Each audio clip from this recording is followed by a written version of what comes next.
Hello everyone, today we're going to talk about Might and Magic Duel of the Champions. Duel of the Champions is the second collectible card game for iOS from Ubisoft. Their first, Assassin's Creed, was very interesting and deeper than most on the system. So let's take a look at this one and see how it stacks up and see if it's worth your time and also a good portion of your money. Let's take a look.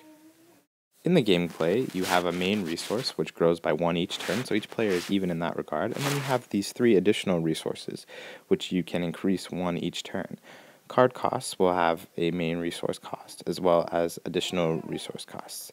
Those additional resources of Might, Magic, and Fortune do not get exhausted like your main resources. They just are like levels you have to have in order to play certain cards.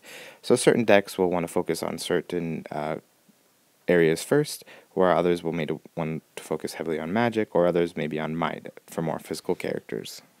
In the game, you will be playing cards down onto the board. This is a lane-based game with 2 rows. There are shooter characters, which can sit on the back row, and flyer characters, which also can attack from the back row, and then direct melee characters, which can only attack from the front row or from the back row if they are unblocked by the front row. One interesting concept is that every character in the game has 2 actions they can possibly do each turn. The first is attack, the other is move. They cannot do both each turn, but they can decide to do one or the other.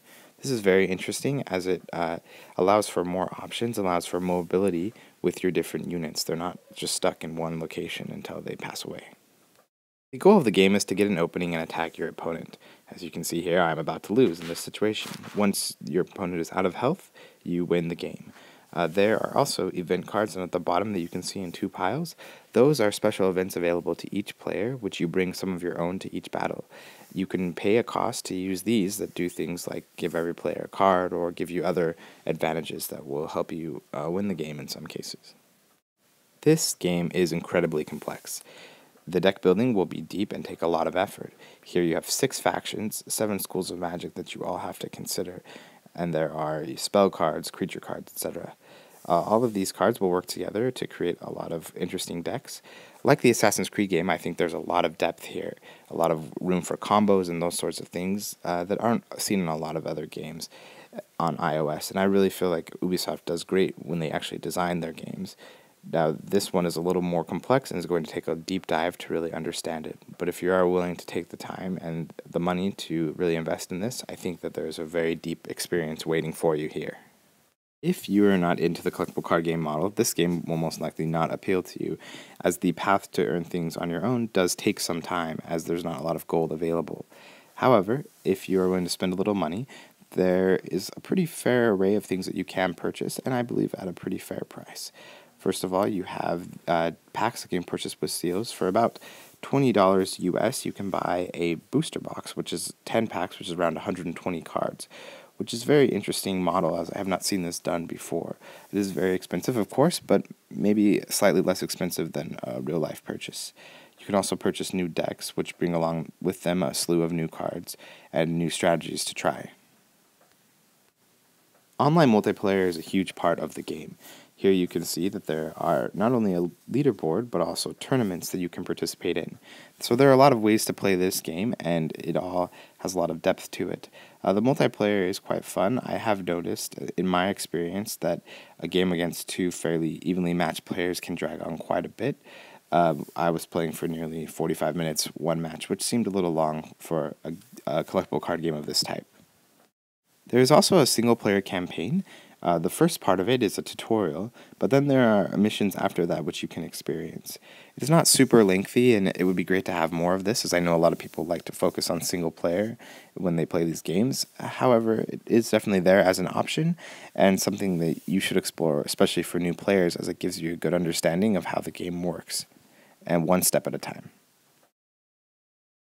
From a gameplay standpoint, Might and Magic is quite interesting. There's a lot to do and a lot of differences that set it apart from other games of a similar genre.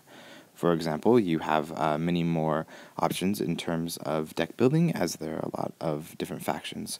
Also, the use of 2 lanes does add a lot of new types of units, such as shooters and flyers, which give more variety to the game.